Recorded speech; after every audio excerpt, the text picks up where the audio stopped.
en nuestra serie de predicaciones de las 7 iglesias de Apocalipsis. Ya hemos estudiado las 7 iglesias. Hoy finalizamos este estudio, hermanos, y dentro de 8 días, como anuncio, voy a estar empezando, bueno, no dentro de 8, dentro de 15, porque dentro de 8 tengo preparado otra cosa. Vamos a empezar una nueva serie de sermones, hermanos, en lo que es comúnmente llamado el Sermón del Monte. Es decir, Mateo 5, 6 y 7 del Evangelio de Mateo. Estaremos aprendiendo, estudiando estos 3 capítulos muy importantes dentro del Evangelio de Mateo, del que aprenderemos, que es casi que, digámoslo así, la constitución del reino de Dios, y estaremos examinándolo dentro de 15 días. Bueno, hermanos, terminamos hoy, y durante estos 7 domingos, o bueno, más, que hemos estado estudiando, hermanos, hemos aprendido diferentes situaciones en las que una iglesia puede encontrarse. Vimos, hermanos, al principio la falta de amor de la iglesia de Éfeso.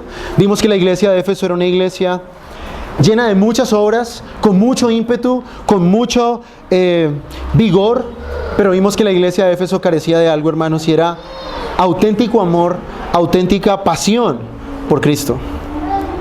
Vimos después la fidelidad, hermanos, hasta la muerte de los creyentes en Esmirna. Vimos cómo esta ciudad, hermanos, vivía en un gran ambiente de oposición, hermanos, y cómo Esmirna, Jesús la aprueba y la premia como una de las iglesias fieles y les promete muchos bienes espirituales, pero sobre todo aplaude de ellos su fidelidad hasta la muerte.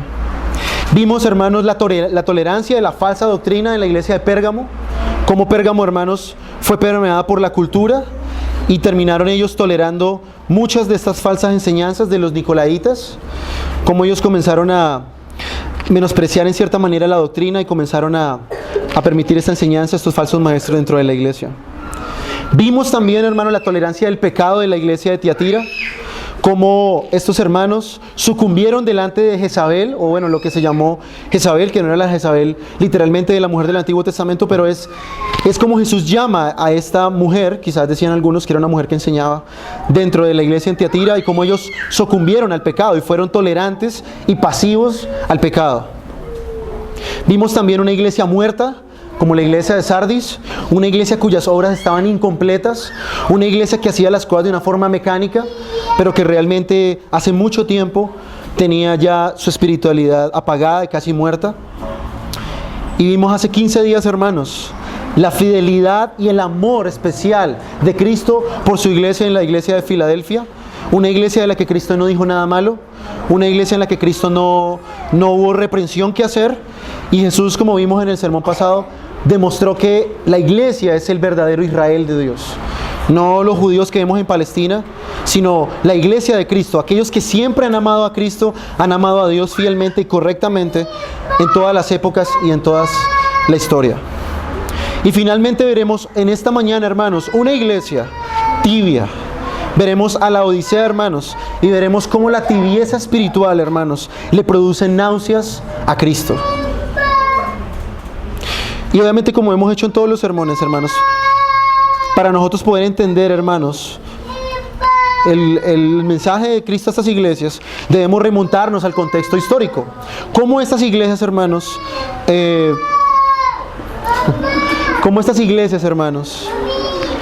estaban dentro de un contexto particular. Nosotros vemos que Jesús utiliza, hermanos, dentro de su mensaje, elementos de la cultura. Y obviamente, pues, esta ciudad, hermanos, de la Odisea y la iglesia en la Odisea no fue ajena también a que Jesús utilizara estos simbolismos. Cuando nosotros hablamos de la Odisea, hermanos, yo no sé si ustedes han visto, se tomaron la tarea de ver un mapa.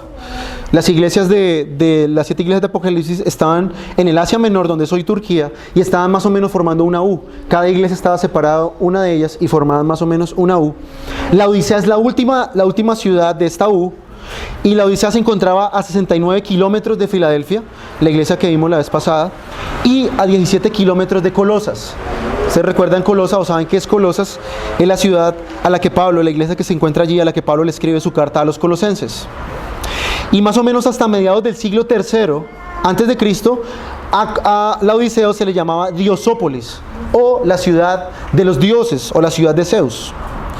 Alrededor del año 250, hermanos, un gobernante sirio, Antíoco II, extendió su influencia hasta el oeste, conquistó esta ciudad y le puso el nombre Laodicea en honor a su esposa, Laodicea. Ahora, la ciudad de Laodicea, hermanos, era también muy famosa en la antigüedad porque era el centro financiero, uno de los centros financieros en el Asia Menor. Era una ciudad muy rica y muy próspera. Supongan ustedes, no sé, una ciudad como Nueva York, una ciudad donde se movía mucho dinero, una ciudad donde habían muchos, digámoslo así, de una forma primitiva, muchos bancos. Entonces, una ciudad que tenía mucha influencia, era muy próspera y era muy rica. Y en parte, la fuente de esta riqueza era que esta ciudad producía lana negra. Yo no sé si algunas han visto lana negra, yo nunca la he visto, pero en la antigüedad ellos producían esta lana negra y todo lo que se producía con esta lana negra era muy costoso. Era muy costoso, toda la ropa producida con este tipo de lana, que era muy exótica, era muy costoso y por eso la ciudad tenía cierta reputación.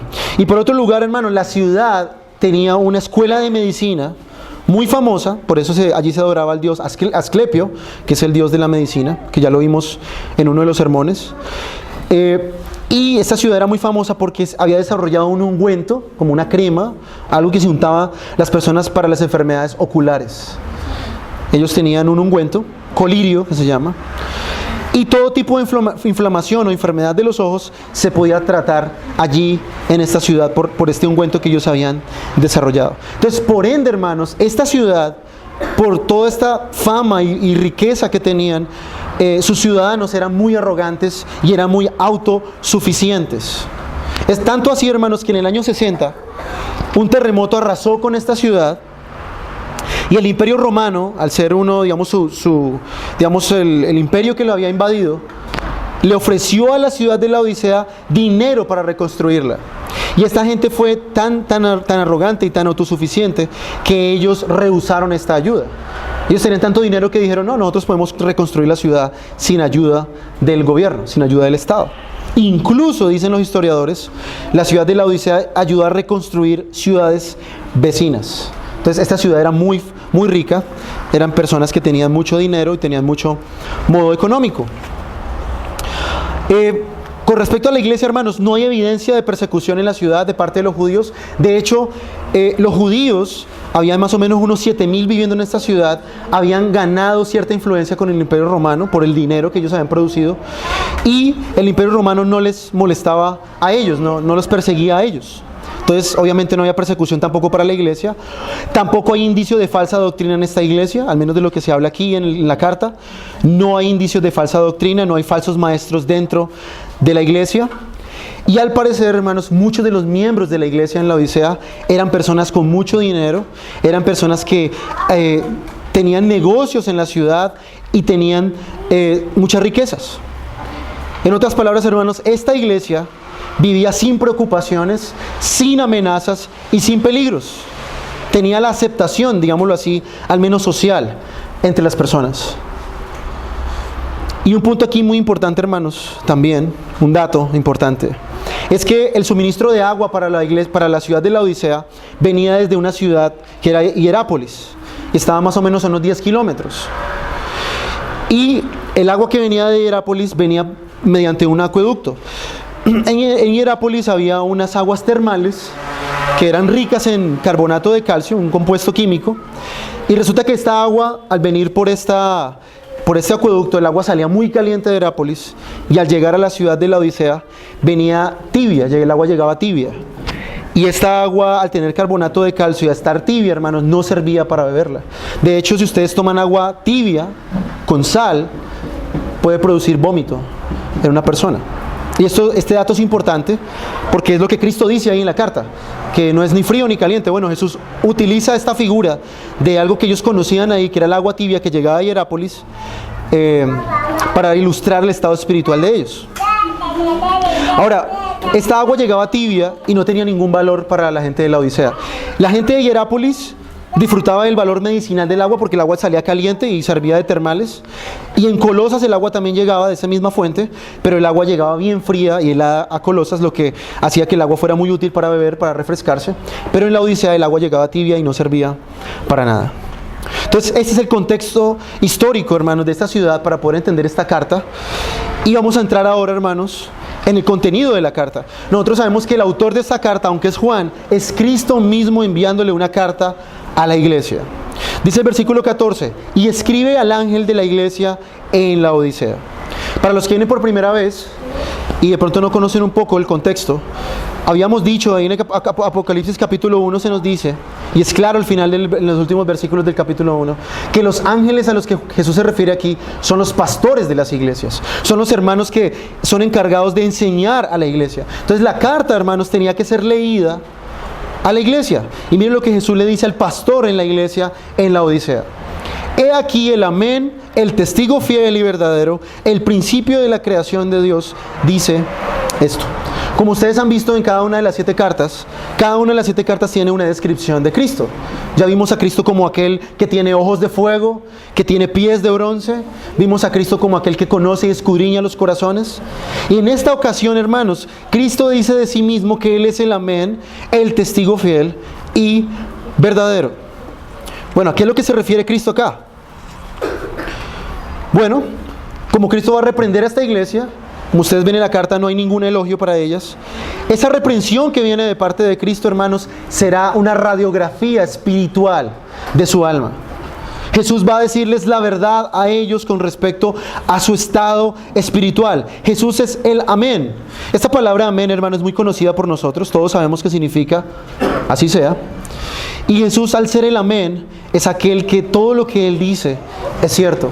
En otras palabras, hermanos, Jesús conoce tu estado espiritual.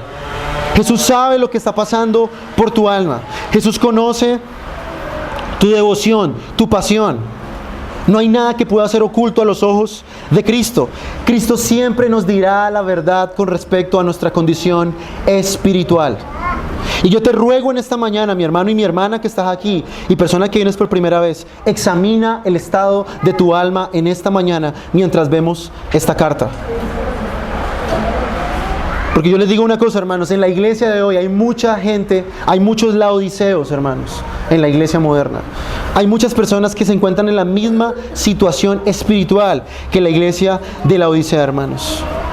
Mira el estado de tu alma delante de Cristo, a quien tú no puedes engañar. Cristo conoce tu alma y mi alma mejor de lo que nosotros la conocemos. Él sabe lo que hay en nuestros corazones. Él sabe si nos estamos engañando y si estamos tratando de engañar a los demás y tratando de engañarlo a Él. Jesús siempre dice la verdad, hermanos. Y Él, al ser el testigo fiel y verdadero, debemos acudir a Él, hermanos, para saber y conocer el estado de nuestro corazón. Cuando Jesús dice que Él es el amén, hermanos, Él está diciendo que Él nunca cambia. Él es el mismo ayer, hoy y siempre. Y si Jesús escudriñó a la iglesia de la Odisea y la reprendió, Jesús escudriñará y ha escudriñado tu corazón hoy día, hermano, en el año 2015. Jesús no cambia, hermanos. Jesús dice las cosas tal cual como Él es. De hecho, ustedes saben y yo, hermanos, que hay muchas iglesias hoy que predican a un Cristo totalmente diferente al Cristo de las Escrituras, hermanos. Pero nosotros creemos al Cristo de la Biblia, quien nos dice la verdad acerca de la condición de nuestra alma.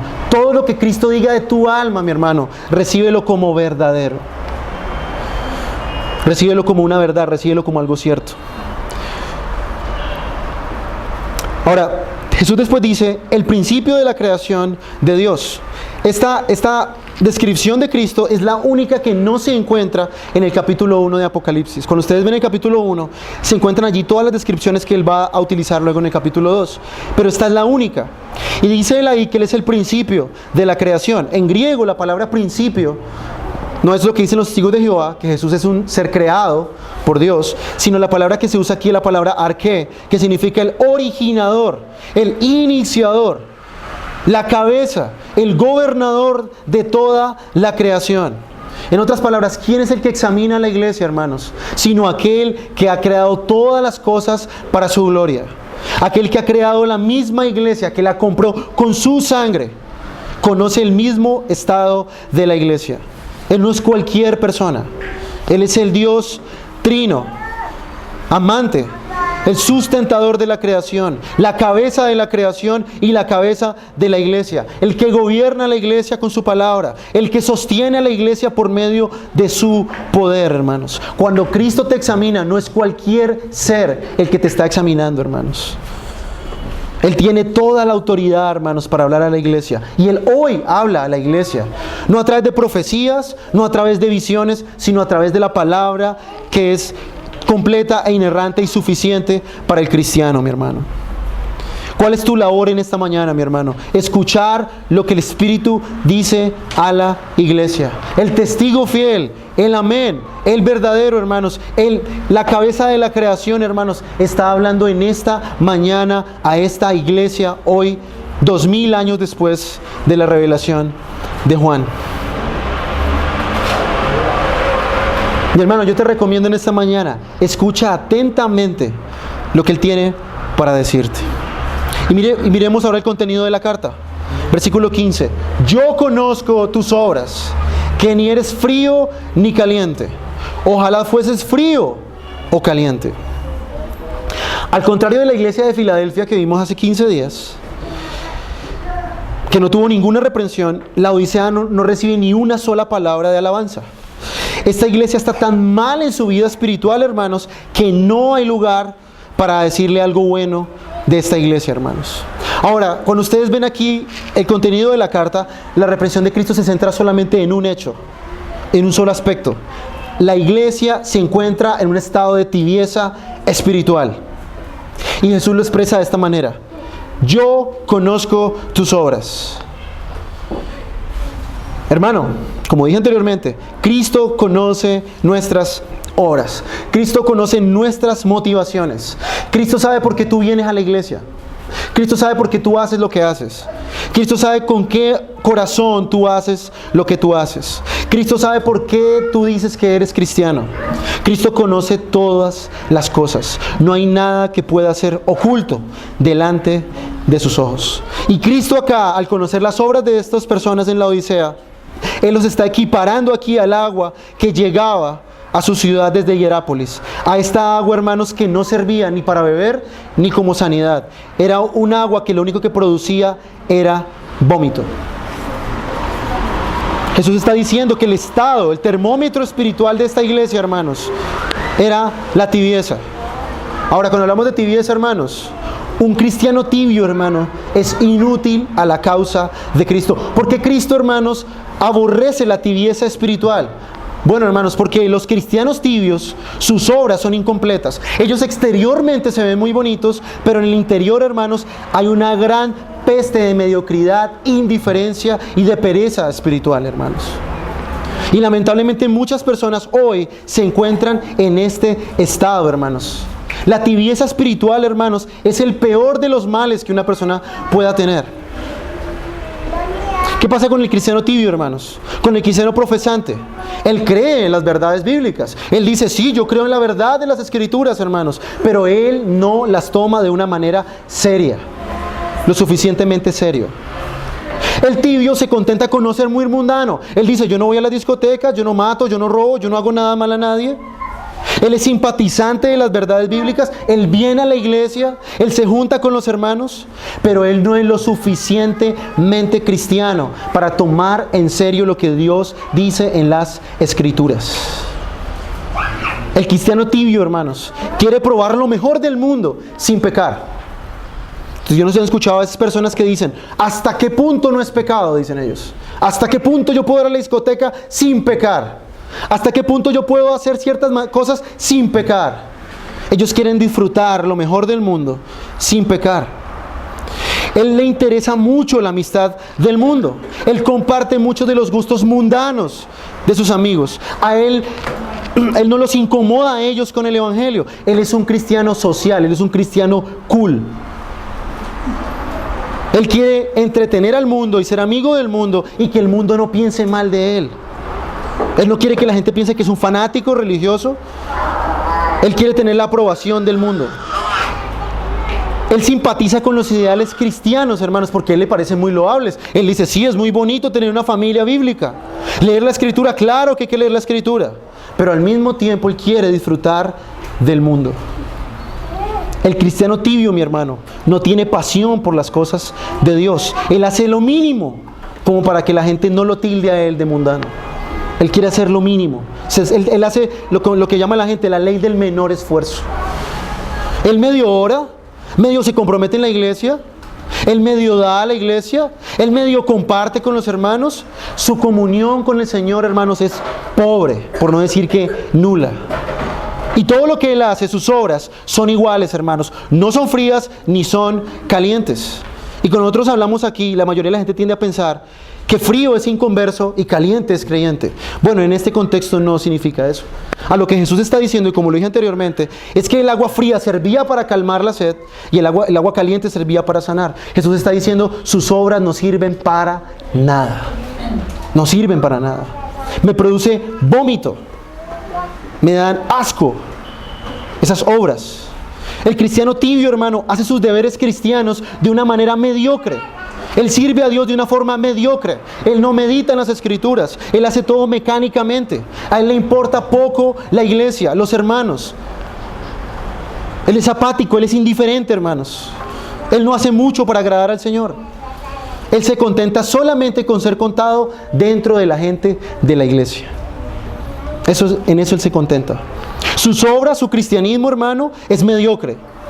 Y las obras del mediocre, del cristiano mediocre, hermano, no sirven de nada. Esta persona no sirve a Cristo. Esta gente no ayuda a edificar a otros. Esta gente no sana a otros. Esta gente no ama completamente a otros. Y la pregunta es en esta mañana, mi hermano y mi hermana que estás aquí, y de personas que están nuevas, que vienen aquí por primera vez, ¿cómo están tus obras delante de Cristo? ¿Y sabes por qué te pregunto eso? Porque tus obras demuestran tu estado espiritual. Para Cristo es mejor ser un inconverso, ser frío, porque el inconverso puede ser salvado por el Evangelio, o ser caliente, ser fervoroso y apasionado por Cristo. Pero para Cristo, el tibio no sirve de nada. No sirve para nada. Este tipo de actitud mediocre, fría, indiferente, hermano, le produce náuseas a Cristo. Así como una persona que bebe agua tibia, hermano, y se puede vomitar, a Cristo le parece repugnante la mediocridad y el falso celo del cristiano tibio, hermanos. La pregunta es, en esta mañana, ¿tú le provocas náuseas a Cristo o Él se complace realmente en ti? ¿Tienes una actitud realmente sincera, apasionada por el Señor, o solamente eres un cristiano nominal? Porque mire lo que Cristo da el diagnóstico. Cristo es el amén, el testigo fiel y verdadero. Él no se equivoca, hermanos. Y Él le da este diagnóstico a la iglesia en la Odisea. Eres una iglesia tibia. Mire lo que dice el verso 17. ¿Por qué razón es tibio? Porque tú dices, yo soy rico y me he enriquecido y de ninguna cosa tengo necesidad, hermanos. El cristiano tibio cree que él puede estar bien a pesar de su condición. El cristiano tibio se jacta de las cosas de este mundo. A él le interesan mucho las cosas de este mundo. Y ya entienden por qué él dice que es rico. Porque esa iglesia tenía dinero y la ciudad era una ciudad muy próspera. Ellos decían, yo no necesito a Dios para sostenerme. Yo tengo mi cuenta de banco y es suficiente. ¿Cuántos cristianos existen, hermanos? Como dice Hudson Taylor, hermanos, todos tenemos fe, y es fácil decir que tenemos fe cuando la alacena de la cocina está llena de alimentos, hermanos. Es fácil decir que tenemos fe. Y en el caso de la iglesia de la Odisea, hermanos, ellos decían que eran autosuficientes. Ellos decían, no necesitamos nada. Yo estoy bien como estoy. Y ese es el problema y lo que dice un cristiano tibio. Él se complace con las cosas de este mundo. Como él tiene una comunión pobre, hermanos, él no necesita a Cristo. Él piensa que él puede ser cristiano sin necesidad de orar, sin meditar las escrituras, viniendo a la iglesia cuando él quiera, tratando superficialmente a los hermanos, sin depender de Cristo y de su gracia. Pero usted nota que al final Jesús dice, yo estoy a la puerta y llamo. El cristiano tibio saca a Cristo de su vida espiritual. Él dice, yo puedo ser cristiano sin orar. Yo puedo ser cristiano sin leer la escritura. Yo puedo ser cristiano. Yo puedo hacer las mismas obras que hacen los hermanos en la iglesia. Eso de orar, no, yo no necesito. Noten ustedes, hermanos, cómo esta iglesia, hermanos, confiaba más en sus riquezas Y dicen aquí los comentaristas que al parecer no era solo sus riquezas materiales, sino ellos vivían del pasado. Ellos habían recibido el Evangelio y quizás habían tenido mucha influencia, porque en el libro de Colosenses se nos habla de la carta que Pablo mandó a la Odisea. Es una carta perdida que no aparece. Y quizás Pablo le había escrito a ellos y habían sido una iglesia muy usada por el Señor, pero ahora ellos vivían del pasado.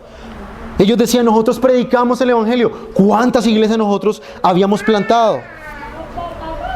Entonces, hermanos, noten ustedes cuán sutil es la tibieza espiritual, hermanos. El tibio piensa que no necesita nada de Dios. Él está bien siempre y cuando sus necesidades estén suplidas. Él puede ser cristiano sin Cristo. Pero ¿cuál es el problema aquí, hermanos? Estas personas están totalmente engañadas con respecto al estado de su alma. Y miren lo que dice aquí Spurgeon. El contentamiento en los bienes materiales hace a los hombres ricos, pero el contentamiento en nuestra condición espiritual es la base de la pobreza. No podemos contentarnos, hermanos, en nuestra condición espiritual. El cristiano tibio es aquel que se ha quedado estancado, hermanos, en su vida espiritual. Él se ha quedado estancado. La pregunta es, mi hermano, ¿cuál es la prioridad en tu vida espiritual? Vemos que el cristiano tibio, hermano, se conforma con tener una vida espiritual mediocre. A él no le interesa, hermanos, tener fervor por Cristo. Y es peor que un inconverso. El tibio espiritual, hermanos, no es sal ni es luz. Es solo cristiano de nombre. Él cree que está muy bien, aunque él no tenga celo, aunque él no tenga hambre por Dios. Espiritualmente carece de todo bien. El tibio vive de las glorias pasadas. Él dice, yo serví a Cristo, y yo amaba a Cristo, y yo hice muchas cosas por Cristo. Pero noten ustedes lo que Cristo dice ahí. Versículo 18. Por tanto, yo te aconsejo que compres de mí oro refinado en fuego, para que seas rico, y vestiduras blancas para vestirte y no sea que descubra tu vergüenza. Esta iglesia, hermano, está en un estado lamentable y ellos no se habían dado cuenta.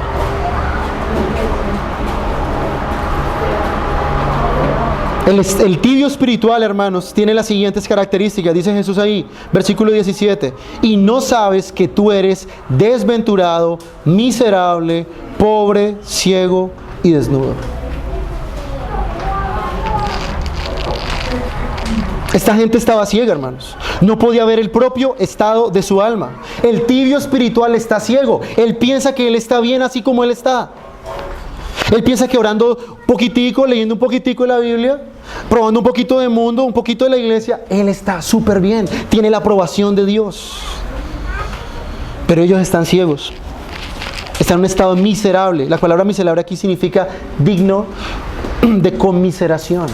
Era lamentable. Es la misma palabra que Pablo utiliza cuando en 1 Corintios 15 dice que si Cristo no resucitó, somos los más miserables de los hombres.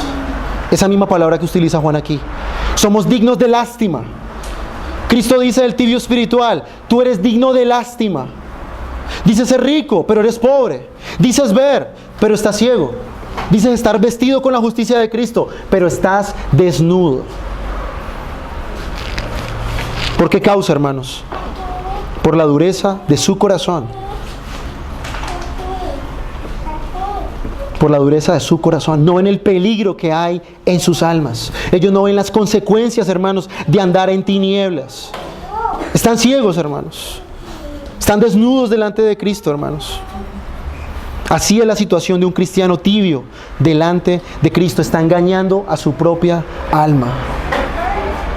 Si esta es tu situación en esta mañana,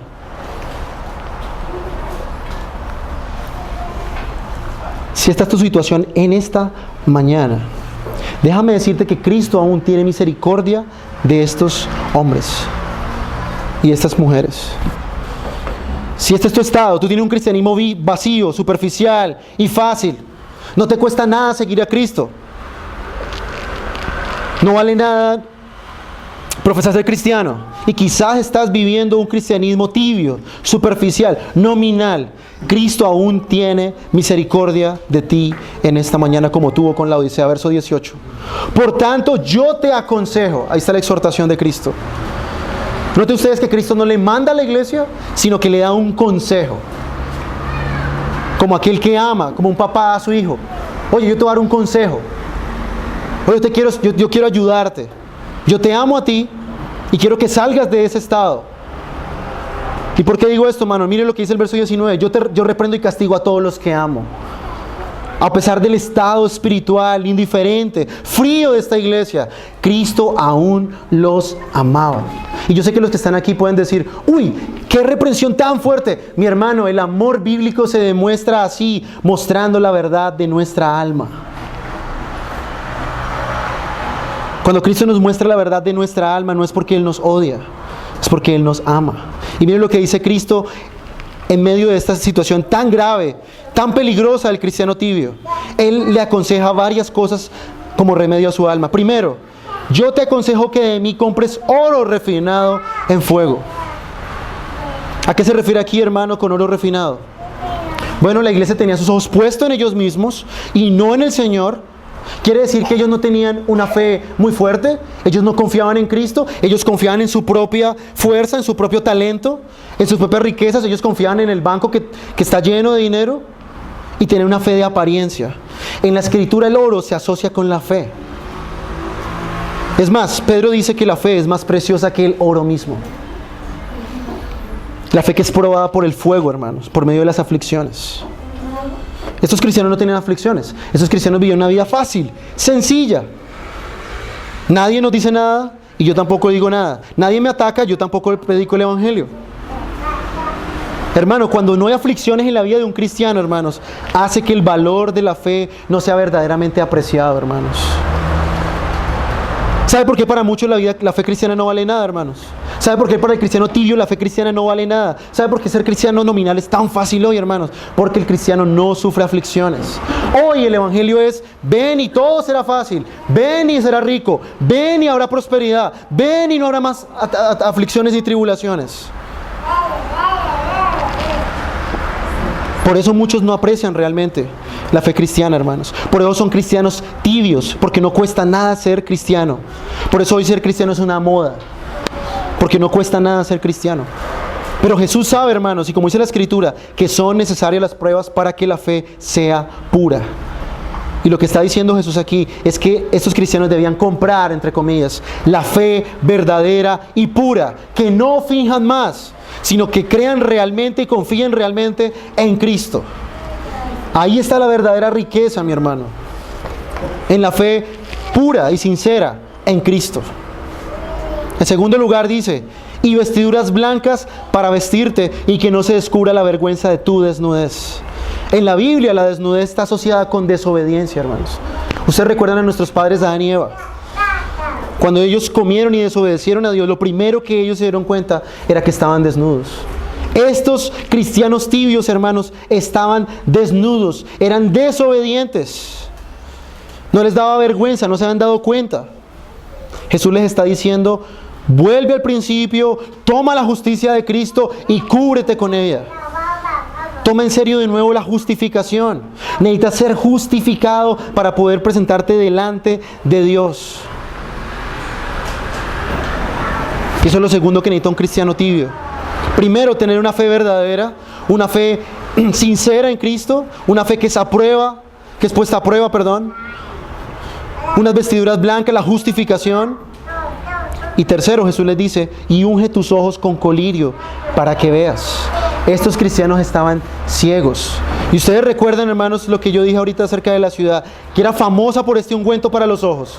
Bueno, Jesús les está diciendo, compren de mí aquel colirio espiritual para que ustedes puedan abrir los ojos y salir de la tibieza en la que ustedes están. Ellos en medio de su tibieza, hermanos, habían perdido de vista lo que es realmente importante, hermanos, y se han vuelto personas necias. Ellos tenían como prioridad ahora lo que realmente no importa. Habían olvidado el estado de sus almas y no podían ver cómo estaban ellos mismos. No veían la gravedad de su pecado. Y Cristo les está diciendo que vengan a Él para que Él les devuelva la visión clara. Y si tú eres un cristiano tibio en esta mañana, Yo te recomiendo el mismo consejo que Cristo te da en esta mañana. Ven a Cristo. Compra de Él oro refinado. No finjas más algo que tú no eres. Compra la fe verdadera. Ven a Cristo por la fe. No ignores tu estado miserable. Cúbrete de las vestiduras blancas de Cristo para cubrir tu vergüenza. Pídele a Cristo que abra tus ojos para ver la necedad en la que estás, en la superficialidad de tu fe.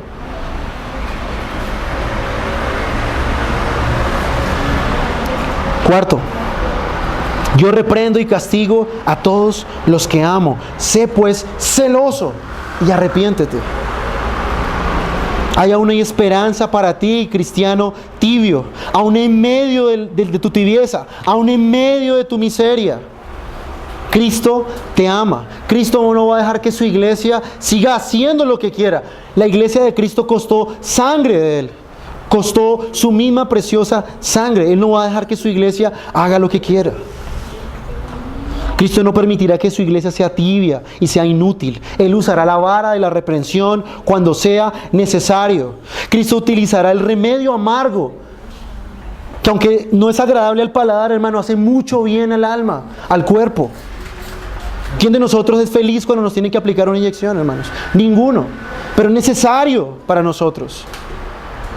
Cristo quiere que los tibios sean celosos, que dejen su mediocridad espiritual y hagan las primeras obras, que hagan todas las cosas de corazón, hermanos, que ame a Cristo con fervor y pasión, mi hermano. Y eso es lo que Cristo te pide en esta mañana, cristiano tibio. Ten celo por Cristo, ten pasión por Cristo, ama a Cristo, arrepiéntete de tu tibieza, abandona tu frialdad, tu superficialidad y ven a Cristo. Arrepiéntete. Cristo aún te ama. Por eso hablo estas palabras tan fuertes para algunos. Por eso Cristo habla con esta rudeza, digámoslo así, a esta iglesia, hermanos. Eran necesarias estas palabras. ¿Y qué es lo quinto que Jesús aquí le dice a los cristianos tibios? He aquí yo estoy a la puerta y llamo. Esto no es un texto para hablarle a los inconversos. Ya ven ustedes por el contexto que no está hablando a personas fuera de la iglesia. Le está hablando a los cristianos tibios que sacaron a Cristo de la iglesia por andar pensando en otras cosas. Lo sacaron. Acuérdense que el cristiano tibio no tiene realmente comunión con el Señor. Dice, aquí yo estoy a la puerta y llamo. Si alguno oye mi voz y abre la puerta, entraré a él, cenaré con él y él conmigo. Mi amigo tibio, Cristo está en esta mañana llamando a tu puerta en esta mañana. Si tú oyes su voz, abre la puerta. Cristo entrará y cenará contigo. ¿Qué significa aquí una cena, mi hermano? En el mundo antiguo, hermano, una cena era un sinónimo de comunión, de fraternidad, hermanos. Una persona que comía con otra, lo invitaba a su casa, compartían la cena, compartían su alimento, hablaban de sus problemas. Era un símbolo, hermanos, de amistad. Cristo te dice en esta mañana, Él quiere tener comunión contigo. Él te está llamando a que tengas comunión con Él. Si tú has descuidado tu comunión con Cristo, Él está dispuesto a perdonarte y tener comunión contigo otra vez. Él está golpeando tu puerta en esta mañana. Cuando tú escuchas sermones, hermano, que te confrontan, es Cristo golpeando la puerta de tu corazón. Cuando tu conciencia te dice, hey, no has orado hoy, no has leído la palabra, no has meditado, es Cristo golpeando la puerta de tu corazón. Cuando el Espíritu te hace sentir mal, que no oraste un día, es el Espíritu, es Cristo mismo a través de su Espíritu llamándote a la puerta de tu corazón. Cristiano tibio, Cristo quiere cenar contigo. Quiere que tengas comunión con Él. Hermano, ¿sabe cuál es el remedio? Y la forma de prevenir la tibieza espiritual, hermano, es tener comunión con Cristo a diario. A diario. No hay sustituto, hermano. Usted puede ir a la iglesia, hermano, y cantar aquí con nosotros, pero eso no es sustituto para su comunión con Dios. Ni el jueves cuando ustedes vienen aquí a estudiar doctrina, ni los martes donde la hermana Lina. No hay sustituto, hermano. Porque la comunión significa compañerismo. Cristo quiere que tú seas su compañero. Por eso te digo en esta mañana, cristiano tibio, Cristo está golpeando la puerta de tu corazón. Está esperando que tú la abras. Cristo está dispuesto a tener comunión contigo. Arrepiéntete, sal de la tibieza y regresa a la comunión con Cristo. No hay otra solución. No es tratando de ser mejor. No es llegando más temprano a la iglesia. No es dando más. No, hermanos, es teniendo comunión con Él. Y puede que tú estés aquí en esta mañana y eres un verdadero cristiano y sabes que estás teniendo comunión con Cristo. Bueno, ten cuidado con la tibieza espiritual. No descuides tu comunión con Cristo. ¿Por qué, mi hermano? Mire lo que dice el verso 21, la promesa de Cristo. Al que venciere, le daré que se siente conmigo en mi trono. ¿A quién se refiere aquí al que venciere? Al que sale de la tibieza, al que vence su propio pecado, al que sale de ese estado mediocre. Jesús les promete aquí a los vencedores, a los que se sobreponen y se arrepienten de su tibieza, que se sentarán con Él en su trono. Yo les digo algo, mi hermano, vale la pena salir de la tibieza espiritual. Salir de la tibieza espiritual para sentarse en un trono con Cristo. ¿Y sabe por qué Cristo dice que es un trono? Porque Él dijo en el versículo 14 que Él es el principio, Él es el gobernante de toda la creación. Él tiene un trono, mi hermano. Él ha de juzgar allí a los vivos y a los muertos. ¿Y saben por qué Cristo les recuerda a ellos esto? Algo que ellos ya sabían. Los tibios olvidaron las promesas del Evangelio. Pero aquellos que salgan de este estado espiritual se sentarán con Cristo. Compartirán un lugar con aquel que es el primero, la cabeza, el sustentador, legislador, gobernador de toda la creación. ¿Tú te imaginas eso, mi hermano? Cristo, que obedeció por ti, que murió por ti, que tú no hiciste nada para merecerte nada. Él desea compartir contigo su gobierno en el mundo venidero. Sentarte con Él a reinar en el mundo. Jesús ha prometido. También cuando hablamos de sentarse en los tronos, recordamos también, como Cristo le dice a los discípulos, que en la época venidera se sentarán con Él a comer las bodas del Cordero. Tendrán un lugar allí en la mesa con el Señor. Hermanos, Jesús venció, solo Él es digno de recibir honor, poder y gloria, y Él ha decidido por su mera gracia compartirlo con nosotros. Cristiano tibio, no olvide las promesas del Evangelio. No olvide las promesas del Evangelio. Y no solamente para la época venidera. Jesús reina ya desde su trono. Y los cristianos reinamos de una manera parcial con Él. No como dicen los de la prosperidad. Que es que yo hablo y tiene que ocurrir lo que yo diga. No, hermanos. ¿Saben para qué Cristo nos hizo sacerdotes y reyes? Para luchar contra el pecado. Para que el pecado no se enseñoree de mí. Y en Romanos lo ha prometido así: el pecado no se enseñoreará, no reinará sobre vosotros, sino nosotros sobre él. El mundo no puede gobernar sobre el cristiano.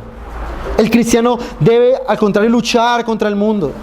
Satanás no puede tocarnos, hermanos. Por el contrario, podemos resistirle. Y con el escudo de la fe, como dice Efesios, apagar los dardos del enemigo. Eso significa reinar con Cristo. Es el cristiano ya reina en este mundo. Pero no es que es como dicen algunos: soy hijo del rey, entonces necesito un hotel 5 estrellas. No, mi hermano. Ser hijo del rey es tener el poder de Cristo que ya gobierna el mundo, para que el mundo, Satanás y el pecado no me gobiernen. Como ocurría con los cristianos tibios.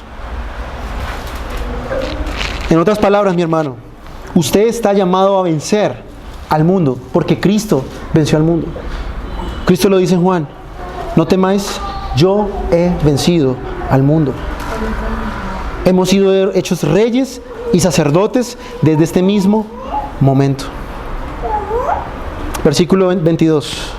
El que tiene oído, oiga lo que el Espíritu dice a las iglesias.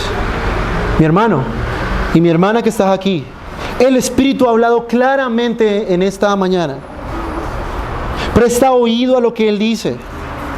Cristiano tibio, escucha, medita en lo que hemos visto hoy. Si estás tibio, si estás indiferente, si estás apagado, ven a Cristo en esta mañana. No permitas seguir viviendo en este mismo estado, en este mismo estancamiento. Haz lo que Cristo dice: abre la puerta de tu corazón, cristiano tibio, y tendrás comunión con Cristo. Serás un vencedor y te sentarás un día con Cristo a reinar eternamente. Y si tú estás esta mañana aquí sin Cristo, esto no aplica solamente para los cristianos tibios. Jesús manda a todo hombre que venga a Él. Él es el gobernador, Él es el principal de la creación, y todos los seres humanos, creyentes o no creyentes, le deben honor y gloria. Tú, por tu pecado, por vivir lejos de Dios, has vivido tu propia voluntad, has hecho lo que has querido, no te has sometido al Rey de la creación. Cristo te dice en esta mañana: ven a mí en arrepentimiento y fe. Pon toda tu confianza en Cristo, arrepiéntete de tu mal camino y ven a Él, entrégale tu corazón. Ven a Él, ruega que te dé arrepentimiento, ruega que te dé fe. Y un día, si tú vienes a Él en arrepentimiento y fe, te sentarás con Cristo eternamente. No tendrás que lidiar con la ira venidera, el día del juicio. No tendrás que afrontar las consecuencias de tu pecado. Ven a Él en arrepentimiento y fe. No te tardes, ven en este día a Él. Vamos a orar.